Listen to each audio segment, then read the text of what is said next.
Hello, chat. I am Dan the Turtle Man. I make video on turtles, turtle care, particularly diamondback terrapins. They're my favorite critters on the planet, and they probably should be yours. And if they're not, then you're lying to yourself. Hell yeah. Do you want headphones? You can put headphones. I even got headphones this time, dude. Yeah. So, yeah, you see? The voice of God. It sounds good, right? It sounds very good. Yes. Now, so I found you the other day on TikTok. Oh, no. Streaming, dude. Oh, yeah, word, dude. Yeah, what's up with that, bro? Okay. Yeah, give me some feedback on that. Okay, so for the past 10 years, I play. All right, chat. Here's the thing. Okay, circa 2015, I'm in high school. New little show drops. Okay, called Attack on Titan. Okay, Yep. it becomes my new favorite thing on the planet. Yeah. There was no game for it, so this guy came out with like a tribute game, unofficial game. Yeah. It's really hard. And I got really good at it because I've been playing it for 10 years. So when I want to blow off steam, I just play the game, chop it up, slice up the Titans.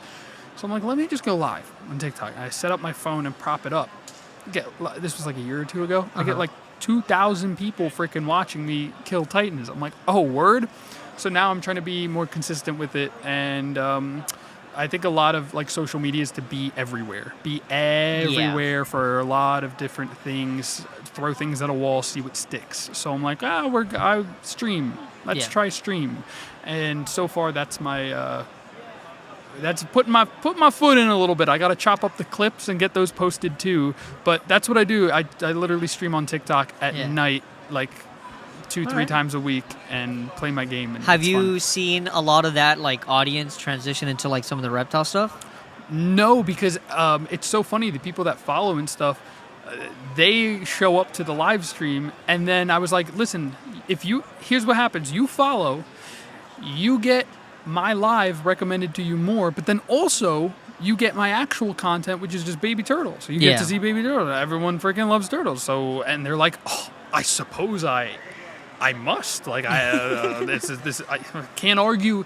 It's an infallible argument. But nothing yet. We're still cooking. This is early stages, hopefully. Okay. Yeah. Yeah, well, I know I do like a lot of your content. But before we get into breaking down some of this content from this year, you just moved recently. Yes, well, sir. kind of recently. Yeah. How was the process? How was that going? House hard. House difficult. House good, though, because now I can build ponds and a turtle room and things, and it be permanent, and I will be there for the next 10 to hopefully 50 years, and I'm not leaving. Packing up was difficult. I still have a little bit more stuff to get from my parents' house, and then I'm like a little south of Charlotte. I'm over in South Carolina. It's awesome, dude. Yeah. Like, it's awesome. The moving process was horrible. The first 2 months were also horrible. We come si dice, a little depression, a little breakup. Super fun.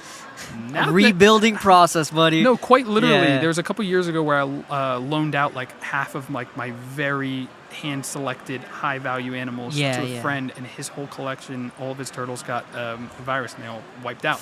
So this year, I'm like, okay, we're like really rebuilding. I'm getting babies, like really high-end little terrapin babies to raise back up, and I don't want to say start over, but like we're cooking. Yeah, we're getting moving and grooving. Refresh mode. Yes, reset. We're like a little bit of that. Yeah. So it's been great. And how have the turtles been acclimating? Oh, Beautifully. Yeah. Beautifully. They're shedding their scoots nice. I've got plans I've always got plans, dude. Always plans. I like to hear your plans. Okay. 16 foot by 40 foot metal screened in enclosure. Okay. 6 by 8 foot wooden container, like wooden box with a 300 in it and like 18 inches of space for gravel, nesting. Yeah. And I'm going to put sand, like 10 inches of sand. And I'm going to have 4 of those. 1 9 by 11 foot enclosure for the 8 foot stock tank, which is 600 gallons. So a 600, 4 300s, and like a box turtle enclosure. Okay. And that is the plan. But I have to level the area. I have to get the metal frame. I got like 1,000, 2,000, 3,000. It's like, it gets hefty. It gets very hefty. Yes. Yes. But turtles are happy. And that's the best part. Dude, like, it's my life when the turtles are happy is butter. Yeah. Butter. If they're okay, I'm okay. As soon as that starts going downhill, big depresso. Yeah. Big depresso. Like, so yeah. So for the last like couple months, it's been great, and I'm just grinding out new projects and stuff. I love it. I'm glad, dude. So, what? Now that the terrapins are set up, like, are you doing stuff differently because of where you live? Because I know that for a while when I originally had my turtles, I had them at my dad's house. Then I had them she was my girlfriend at the time. She's my wife now. At her grandparents' house because we were living there. But now that I have them at my house, I'm like, I'm gonna keep them exactly the way that I wanted. Are you doing anything differently as far as those kinds of setups? Yes, I'm about to. Yeah. I set up the 600-gallon stock tank, and I have my video on it. It's actually doing well. And the whole time I like hated it because it's a great setup. It is ugly. It is temporary. Yeah. And anything that I do, I'm mad when it's temporary. I don't like temporary setups. I agree. Because now that's the whole point of buying the house, is so that I don't have to have it be, just for a short time. That's why I'm building this whole screened and whatchamacallit and all these 300s, pressure treated wood, all that fun stuff. So that way I literally have like 5 enclosures, infallible enclosures, permanent, with the filtration system, so I can have my little groups and have them set up, and like that's it. It's right there, plenty of space. And this is before I do the big pond, because the big pond, what? I suppose I didn't mention that. Tell me. All right, chat, we got Let's we got the exclusive. Hell yeah. I built my last pond at my house a couple years ago, like 4,000 or 5,000 gallons. I will be building another pond. It's going to be closer to like 25,000. Hell yeah, So it's dude. going to be like 17 feet by 25 feet by 6 feet deep, and that's just the deep end. And then like another like shallow area that goes around like 3/4 of it, 2-3 feet deep, and gravel and clams and snails and things for the terrapins to eat. It's going to be ridiculous. We got some sponsorships lined up. God bless. That's good. Yeah, it's gonna. Can I announce now? Should I not announce now? I don't know, bro.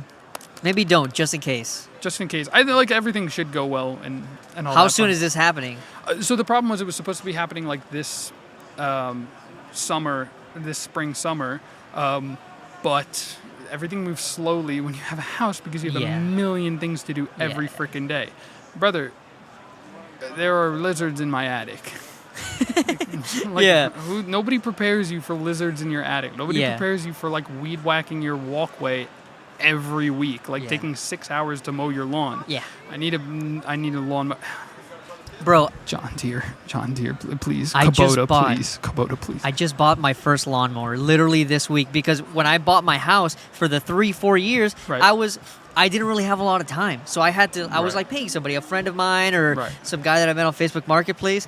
And my friend of mine that was recently doing it was just like, yo, I can't do it anymore. And I'm like, you know what, bro? It's just time, bro. Like, I'm going to buy my own lawnmower. And I'm very excited that I'm going to be picking it up Monday. Let's fucking go. Is it ride-on or is it just no, push it's a mode? Push one, bro. Bro, it's still, though. Like, I'm able to wield that thing like a sword. Like, I'm able to, like, very precisely mow exactly where I need to. But when I'm on 2.5 acres, it takes 2.5 acres is great, dude. Dude. But I mean, cutting all that is wild. You know what that means? That means you need some tortoises, buddy. No, I don't. Please, tortoises, they're my trigger. That's like, I can't. I'm sticking with my terrapins. I'm sticking with my Florida box turtles. And like, that's it. Yes, sir. Something that resonated with me with what you were talking about was having these permanent structures. I think that I'm not happy with my turtle situation right now. Right. I'm not. I dug some stuff into the ground. I have some like borders and stuff like that, and like it worked temporarily. My turtles are situated, they're breeding and stuff like that, but to my own detriment, I didn't level the ground. So now all the pieces of wood look like all weird. It's not pretty. Like, I'm at a point now where I'm just like, okay, I'm starting to get embarrassed posting this stuff because I'm like, I want it to look proper. I want people to be able, the people that are going to see it are going to be able to, like, they're not going to pick it apart. They're going to be able to, like, maybe want to do something different with their stuff. Something else that I haven't done since I bought the house is filtration. I drain my ponds every week. and then I build it back up. But this year's super hot, so I'm getting like algae problems. How do you go about like setting up a proper turtle pond? Because personally, I'm kind of scared of like fires and electrical stuff. So what are you doing for like filtration? How are you approaching these things? You dirty, dirty young man. Yeah, I'm a dirty boy. All right, I've been cooking so many nights, 12 o'clock in the morning. Okay, I'm going crazy. I'm writing down all my ideas and stuff. I'm going absolutely bonkers trying to figure out like the perfect filtration and stuff. Yeah. The way I'm doing it is I'm doing 300-gallon stock tanks. I was because they're all going to be lined up in a row. I was thinking, do I plumb all of the ponds together, have a plumb together large filter? Do I do larger stock tank, like a wooden frame with a liner, then fill that with lava rock, then connect all the 300s through the top or through the bottom? Well, which one is? One might be a little higher water level, one might be lower, one might act as a settlement chamber, and there might be dead zones, blah, blah, blah, blah, blah. I said, all right, screw that. We're not putting them together, dog. I'm not doing that. Okay, 300-gallon stock tank, 100-gallon stock tank filter. So Rubbermaid. So I might talk to Rubbermaid. Rubbermaid, hit the boy up. Might talk to them about that. So I'm going to have the 300s and then 100-gallon stock tank. The way I'm going to do it is essentially water comes pump, hose into the 100, and then at the bottom there's going to be like a false bottom. Yeah. So there's going to be like egg crate or milk crates or some type of something. So the water can stay down there. It'll rise up. Settlement will all fall to the bottom. It goes up through lava rock. It's all biological filtration, which is very important for Diamondback terrapins in particular. I'm going to have plants to suck out nitrates growing out the top. And then on the pipe, the outlet to let pipe back into the pond, I'm going to have that like covered in like filter floss. So that way it's easy to like pull off, rinse, and slide back on like a sock almost. Got you. I've done, when I lived in Miami, my pond setup was this. I built, to my detriment, I pretty much built a house, like literally cinder blocks, concrete, and it was an 8-foot enclosure. It was 8 foot by 4 foot, but half of it was built ground level. And so it was about like 3 feet of water. And that's where I kept like my small species, a lot of my mud turtles and musk turtles. And then on the other side was about 3 feet in the ground. And so that was my larger, my sliders and stuff like that. And the way that it would go was I would suck the water out of both of the ponds into a central barrel thing with lava rocks, different sizes of them. So that way they would go through and scrape it apart. And then it would go into the smaller pond, go out and filter down to the larger pond. And I like that situation. But now my thing is just like, I want to get filters going, but I'm scared with the electricity. A lot of people have been talking to me about like solar pond filters, but then I'm like, how strong are those for turtles? Because for fish, I can understand how they work. Turtles are dirty. Bro, the modern electricity is relatively fail-safe. Like, it's multiple fail-safes. So, you know what I worry about is freaking heat lamps. I hate heat lamps. That's why I get all my stuff outside. I don't want to worry about the UVB 8.0 and the UV. Bro, the Reptile Lighting Group, they're speaking Arabic. Like, I don't understand. Like, the UVB and this and that, Arcadia. Blah, blah, blah. Bro, how about the sun? Hello? Let's put them outside. The ultimate power source. The ultimate power. I just put them outside. Like, I put them outside. Better for them, better for me, better for the economy, better for the environment, like better for everyone. And better pizza, Papa John's. Papa Don, sponsor? No, bro. Like I can't be. Not that I can't be bothered because I use the Exoterra UVB LED lights. Yeah, they last 4 years. They're beautiful. Those are nice lights, though. Those lights are insane. I have no idea. I set those up for my hatchlings. I zip tie them to the top of the rack. Yeah, and it's like I don't have to worry about it. Yeah, because. And they're on their timers. They have their own built-in timers. Yeah. Dawn to dusk. It's like so perfect. But so as far as filtration, like mine is literally going to be a settlement chamber and then like a ton of bacterial, biological filtration, and then at the bottom of like the settlement chamber, essentially, the stock tanks have the valve at the drain. So I'm going to plumb up a valve. So all I have to do when it's water change time, turn the valve, let it drain, and then turn it back, because all the force of the water coming out is going to sweep all that garbage out. That's going to be, and then rinse off the filter sock, done. Yeah. Like, it's not that. And I'm also playing with now gallons per hour, volume, because I have a 300. I have like 5 turtles in it, just adult males and juvenile females. Yeah.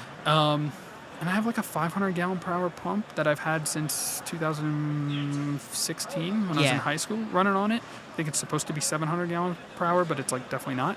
Running into a very oversized canister filter.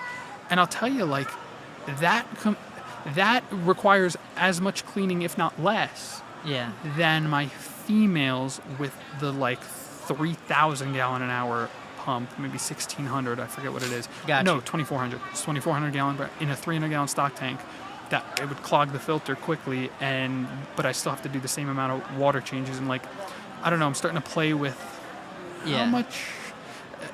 I think that the larger pump doesn't necessarily mean better filtration if the filter itself isn't large enough. So I'm finding that the filter size is what really matters. Yeah. Versus the gallons per hour kind of just situation. pumping a ton of water through. Yeah. So that's what I'm about to do with this new setup. I just bought a large Waterland tub. Yeah. For the first time. I'm very excited. Those things are nice, bro. They're freaking sweet. Yeah. So I'm going to set it up, and I have like 1,000 gallon per hour pump for 260 something gallons of water in a canister filter, and we're going to see how it goes. We're going to see how that goes. I think it's going to be very good. Have you considered a bio situation? Sand, fish, hot fish hides, because if not, your turtles eat all the fish. A lot of plants, something like that. Live plants and stuff? Yeah. So for the inside, inside it's more difficult, but yes, with Diamondback terrapins it's a little more difficult because they're not, the only plants they encounter is like macroalgae and seaweed and marsh grasses and stuff. So it's usually better to go with fake ones for the younger ones. Yeah. For the adults though, yes, I plan on doing like hornwort and like floating anacris and water lettuce and like all that fun stuff, and it helps like their nitrate sinks. Like they really help. Yeah, I use a lot of water lettuce. That's kind of always been my staple. This year, to my own detriment, it grew too fast, bro. I was tossing that stuff left and right. I was getting turtles out. Like, if I stopped paying attention to it for a week, it was like turtles were getting stuck. Okay, interesting. Yeah. So you have to have strong swimmers, strong turtles. And that's so difficult. That's so annoying. I mean, at that point, I would get rid of it and go with something like, because there's plenty of floating plants that are not going to be that aggressive. And like parrot's feather, it's more slow growing, but it's still really, really nice. Freaking, I love parrot's feather. I miss it. It's so soft. It feels. This so is real good, nice bro. because the last few times that we've done this kind of like format, when we've talked, we usually talk about the content, which we'll get into it a little bit later. Word. But like, we're just nerding out about turtles and ponds, dude. I like this. Dude, because it's very applicable. Like before, I just had like my 2 setups and that was it. Because I was living in Florida, my permits had male-female separated, and now I'm in South Carolina. I'm free again, and now it's like, and I'm maximizing things. Because again, before it was like temporary setup. Now it's like, okay, now that I'm going permanent, I'm going to make it as efficient as humanly possible. Yeah. Not just for me, but for them. Because. Every water change is stress on the animal anyways, man. So it's like one of those things that you want to be like minimal with it. You want to, work with them when it comes to that. Yeah, they're off of perk 30 when you're doing water changes, bro. They're losing their marbles. It's like, guys, you put 9 pellets in there. They're like, oh, we're good. Everything's fine. The world's okay. What's up with the that pastel-looking Diamondback terrapin that you just got, dude? Okay, so like people, like some of my very close, like expert friends are like, nah, it's not pastel. It's not pastel, but it's lightly colored. I think it. So here, I think it is. Okay. And I'll explain why. Because everyone's telling me it's not, and I'm okay with that. Because I think it is. Because I don't know what else to call it. So what else would it be? So when all other siblings are hatching out, and all other, this was like hundreds of hatchlings all hatched out. Yep. Normal. Okay. Looking like northerns and even concentrics have been really nice ones. Okay. There's something between the eyes, the head pattern. It's called webbing, like the lines between the eyes. This one hatched out with an orange shell with 0 zero webbing. In order to get an animal that looks like this, you need like 6 generations of very selective breeding, and even then, they won't look like that. So, and also her growth is like a little stunted. She doesn't grow at a normal rate. She's 4 years old. She's the size of like an adult male. That was like the thing that stuck out to me the most of what you were talking about, yeah. So, so like genetically, there's something going on. Okay. Listen, when Diamondback terrapins hatch out, when concentrics hatch out, okay, which is like the squiggle line patterns, okay, you're gonna get the ones when you're trying to get the ones with the really bold patterns, okay. Even if you have bold parent, you put them together, you're still probably only gonna get 2, okay, out of a clutch of 6. Here's what happens: you get 2 that are super bold, superstars, looking amazing. You're gonna get 2 that are like a little bit halfway. You're gonna get 2 that are like a little lower quality. They have more going on between the eyes, this, that, whatever. That goes for every freaking clutch. Like every clutch, you're gonna get the one superstar or 1 or 2 superstars, and then you're gonna get like the because of the genetic variation. Okay, so why is it that was the only one that looked like that? Why is it that there was no other? Because there should have been another one, or there should have been ones that are sort of close, because even something, right, so if we're going by grade, this is a little like, I'm like losing it, because there's like this chart that I love that goes about like terrapin quality or grade, and like I'm saying that webbing between the eyes, the less there is, the higher quality. The more bold the patterns are, the higher quality. Okay? So like I said, it takes a lot of generations to get to that, because you're only going to get 1 or 2 out of the whole clutch that are that boldly patterned. Whatever desirable trait you're going for, usually you're only getting 1 or 2 out of the clutch. Okay, so it takes 6 darn generations to get there. So even if this one had siblings that were not as high quality as it is, right? So let's say that this one is S+, because it is, okay? Even like the siblings should be like A tier, B+, like, because if we're talking about, so, and they weren't. They looked like regular concentrics, like straight up regular. So, genetic mishap. It's literally like, and so I've been told several times, that's not pastel. What is it that they're saying is not pastel about it, though? They're like, it's a terrapin. Terrapins don't come out pastel. I said this one did. Well, that's the attitude you got to have about it, because now it's up to you whether you want to decide to breed it, to figure out if it is a genetic thing or if it's just a one-off thing. But I remember when I did a do you remember Turtle Morphs, I think the name of the thing was? Yeah. Do you remember the competition for the pastel red ear? Yes. Bro, I was obsessed with that when I was growing up. I was like 15. I have a tattoo of their logo because I wanted it, and I got turtles out of it. I swear to God, in the back of my leg. I promise you, I have their logo tattooed on me. So let me tell you something. When I was a kid, I'm talking like 12 years old. 13, like 12, 13 years old. We had a class where apparently people were doing temporary tattoos for like Pepsi, whoever. And so I hit up Max Morphs, and I was like, hey bro, can I like advertise you at a reptile show, and like you send me a pastel red ear? He was like, yeah, word. And I like unfortunately didn't make it to the show, so I didn't get it. But like, dude, I was like hustling, quote unquote, like literally day one. That's so funny you say that, because I was just thinking about that guy earlier. That is so funny. And when I change today, I'll send you a photo. But so I say all that to say, I got those pastel turtles, but back then pastel wasn't a thing of genetic. It was a thing of like, oh, maybe it's incubation, maybe it's this one-off thing. They couldn't figure it out at that time until they did the Paisleys. Exactly. So now you do the thing. Now you get to play with it. So I asked, was I able to talk to Anthony about it? No.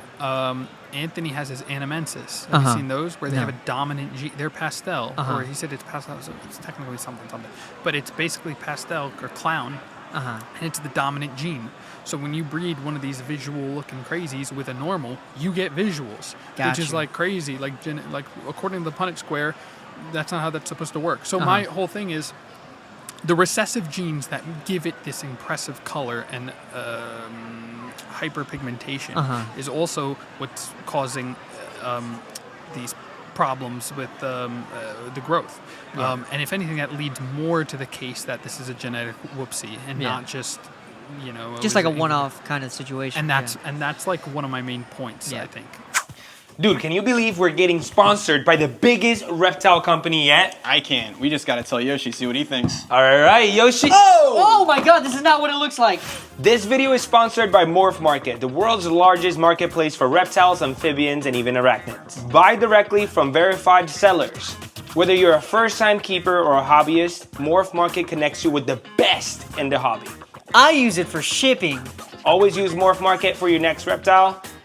Let's keep on going. All right, we all know reptiles need bugs. And what better place to look for your bugs than online, not just any place, at dubia.com, because on there, not only can you find dubia roaches, you can find hornworms, you can find mealworms, and Discord roaches for your Florida folks. And while you're at it, you can go and scrolling through on their website. They also sell really awesome front open enclosures, super easy to build. So this is a nice example of one of their 4x2s, and I'm currently working on saving up to get some of those 4x4s, so these little carpet pythons can get nice and big and look awesome. I have a question for you on that. I have an because as much as I want to say, dude, breed this fucking thing so we can see what's going on, how do you feel, like, ethically, just knowing that you are seeing characteristics of this animal, like, not growing as much and it's a slow pace? Like, how do you, like, what's your thought process on those kinds of things? Good, excellent point. I have a feeling, this is my thought process, like, my professional... You are, bro. Come on. I'm a little baby, bro. It's fine, but there's not a lot of professionals in this, and you could qualify. My opinion is that technically, because they're... Okay, this is not going to act like a normal... Okay, I believe this is not going to act like a clown or a pastel gene. Okay. I don't think it will, because it's a Diamondback Terrapin, and whatever is in them makes them already express interesting characteristics and variable patterns, just naturally. Therefore, I don't think that this is something that's going to be needed to be like bred back to like prove out or anything. I don't think. My plan is to raise her as like until I'm certain that she's large enough to hold eggs, because sometimes they can be too small and have eggs and then they're like stuck inside of them. I'm trying to be extraordinarily careful with her. We're gonna see. I think it would be foolish not to. It would be foolish not to see how the babies look, and if all of them are coming out, oh, they're slow growing, they have issues, well, then I stop. Like, it's very simple. Unless there's a way to sort of add... Okay, so here's my point. This is my point. Is if she's the one with the recessive genes and the one-offs and the problems, if I breed her with, like, say, a normal, but I'm still have a very nice young man to pair her with. Yeah. Even if the babies come out quote-unquote normal, not even, sorry. If the babies come out, because she's like got these recessive, weird, wonky genes, if I breed her with a male that's like normal, healthy, strong, and he just happens to look great, okay, the two of them together, the baby some of these should come out, characteristics should be stronger. yeah, like the baby shouldn't come out weak, in my opinion. Yeah. So maybe you can almost refine the situation. A little bit, yeah. Like we're gonna see. So the whole point is, I think if you breed like a wonky genetically, whatchamacallit, with like something that's totally normal and healthy, the baby should come out like relatively normal and healthy. Yeah. So that's what I'm curious to see. And in my opinion, I think the recessive genetics that make her weaker are not going to be, I don't want to say that they're not going to be passed down. Less likely to pass down. I don't even know how to put this. It works out in my brain a little bit. We're going to see. Regardless, we're going to just see what happens. It's it's difficult because I'm not a morph expert. I don't know. It's fine. No, but okay. We're gonna see. Here, we're gonna see. I'll guide you through the thought process.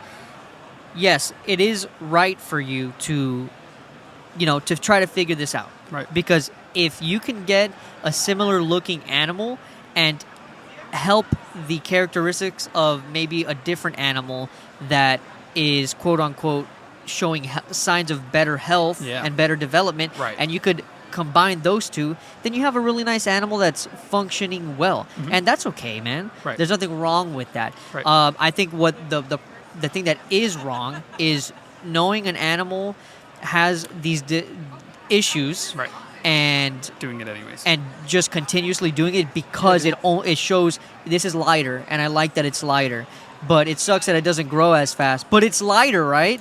And then it's like, okay, that's like the part where we're just like, no, man, like we're not like this animal would not thrive, right? Without extra assistance, right? And there's a difference between like Pipsqueak. Like I had a little runt where she was, she like didn't grow for a year straight up. I've had hatchlings like that before, where essentially they're delayed by a year. I have a feeling that they're like the baby that either should have been eaten or like stayed in the nest. Like some of them I think stay in the nest and overwinter for a season, and I have a feeling that would have been her. But now that once she started eating, dude, she's gonna have eggs probably in the next 2 years. Like she's huge and eating, and I think there's a difference between like helping out the runt and ones with the head wobble that are like totally whacked out and everything like that, because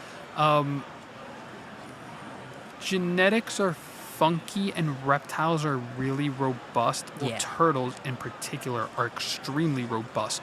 I mean, you can breed back, like, I don't do this, and I don't think it's a good idea, but Targaryens, inbred Sweet Home stuff, Alabama type, like inbred. With the albino red ear sliders, the Clive line, that's what they had to do to keep them going. Yeah. The only issues that came out was like their eyesight's kind of bad and their tails sometimes are a little curly. Yeah. That's it. So they're very. So my point is they're very robust, and that I would be surprised if they came out all. Maybe not. I don't know. We're going to see. I would be surprised, but also I'd be like, oh, okay, but it makes sense. Let's talk content. We're going to start wrapping up soon. Okay. What is your approach? You've done different things this year. Something that I like that you've done is that it's a photo, and it's like kind of like Daily Mail-ish. Yeah. And then like you swipe, and then it's like you doing the thing. Like, how did you like get to this conclusion that this is what you're going to do, and how is it working? Because Instagram stopped paying. Okay. Period. They no longer pay for reels. Okay. So it used to be all about making the best reel possible. And that's not to say like, you're chasing money, you little rat and booger. Just post the content you want. You're the worst. Put him down. Euthanize him. Actually, please. It's not. No. It's like it was really annoying because Facebook and Instagram were relatively consistent. They allowed people like me to like keep making content and teaching people about these critters and like getting them people live in Jersey in Atlantic City. They're like, what's a diamondback terrapin? It's like, bruh. But so anyways, so now they're like, actually, we monetize for carousels and posts only now. So that's why everyone in the mothers, the sisters, the fathers, the aunties is now doing photo and video. And I saw that those do well, and so I was like, I have Photoshop skills. I can do that. Yeah. Oh, actually, that's a great idea. I'm going to do the one of the tortoise. Thank you. I know what I'm posting when I get home. Like just repurposing old viral videos. But the problem is they still don't really pay. And I understand. I am speaking from a place of extreme privilege, and I'm very, very thankful and very lucky every day to be doing what I'm doing. Yeah. But it's like a little bit frustrating because they don't give you. TikTok gives you a CPM. Here's how much money you're going to make off this many qualified views. 1 million views, you're getting $1,000. Yeah. 1 million qualified views, you get with $1 RPM. Like you're getting so it's $1 per 100 per thousand views. And so you get 1 million views, you get $1,000. Instagram, they're like, we'll pay you like what we think. I mean, look, this is the thing. I'm gonna be honest with you. Yeah.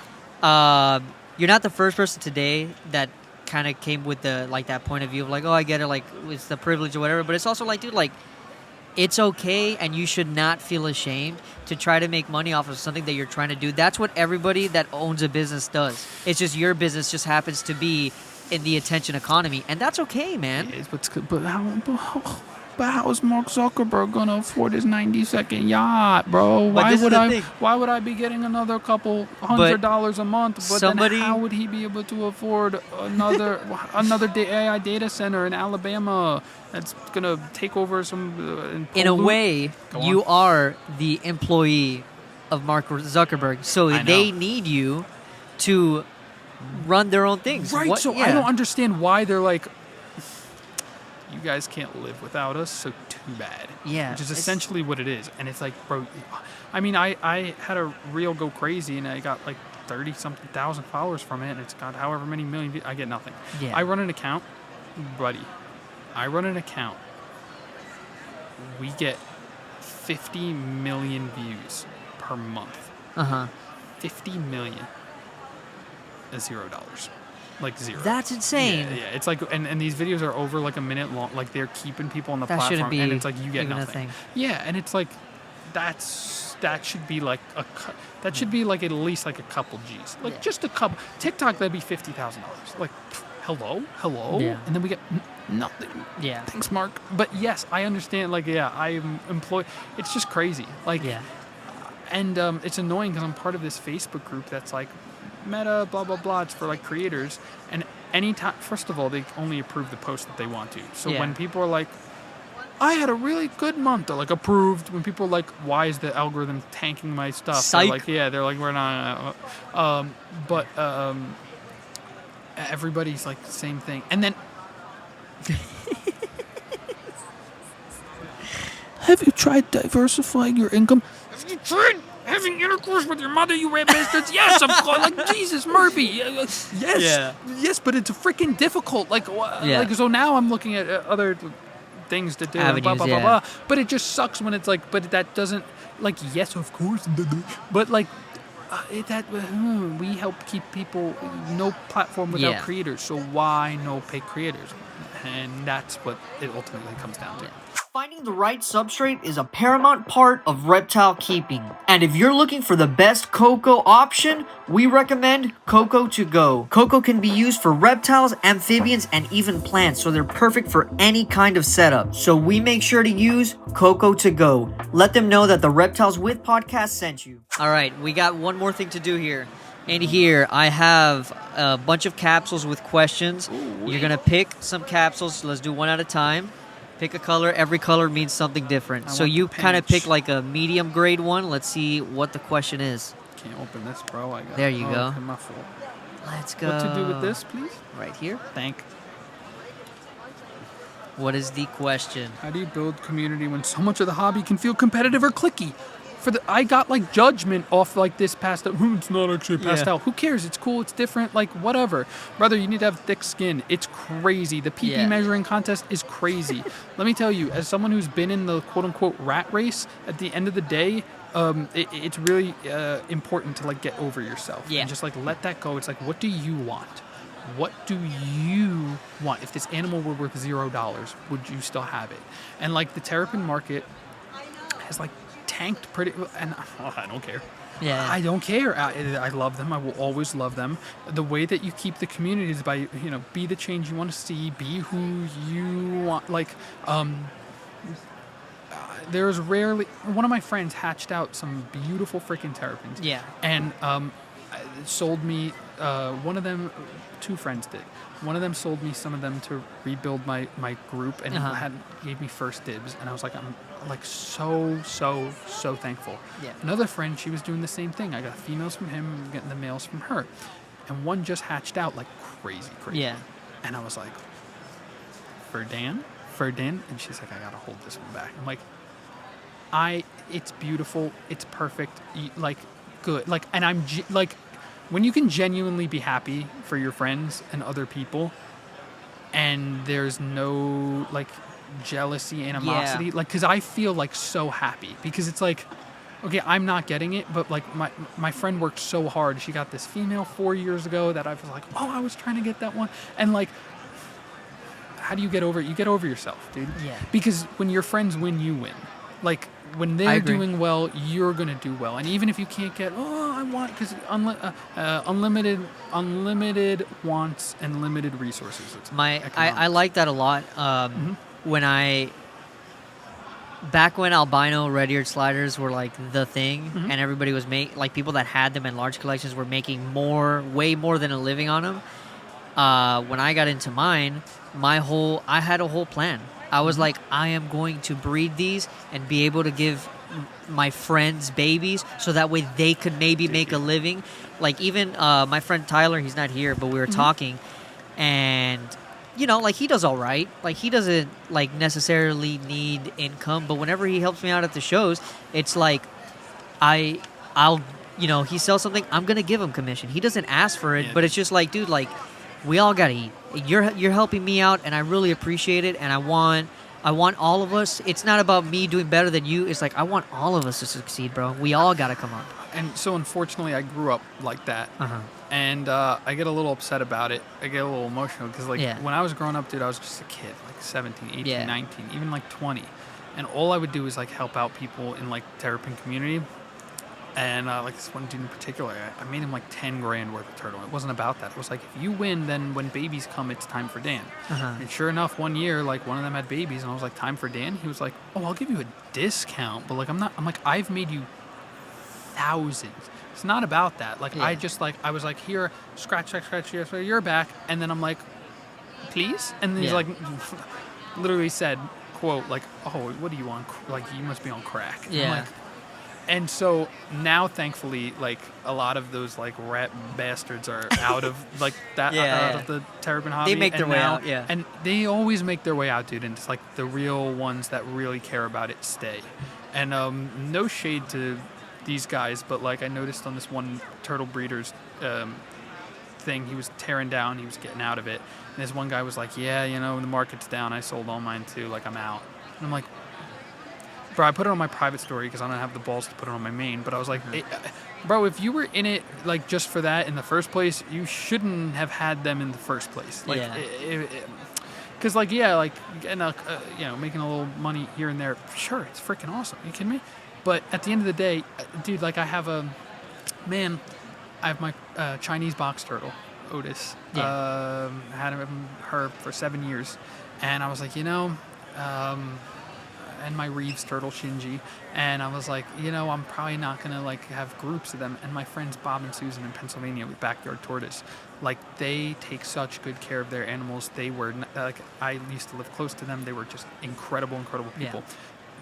I was like, just cover shipping here. And it's like, could I have made $400, $500 from the Chinese box? Sure. I don't care. Could I use $400 or $500 now? Could that freaking Instagram's not paying me? Yeah. Do I have bills? Yeah. Is it getting stressful? Yeah. I don't care.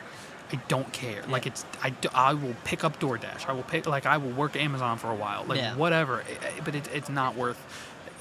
You win, I win. Like, I agree. I agree for sure. Earlier today, I gave away a skink, and it was he's going to listen to this, I know he is, but he's a teacher. He's a teacher out of Jacksonville.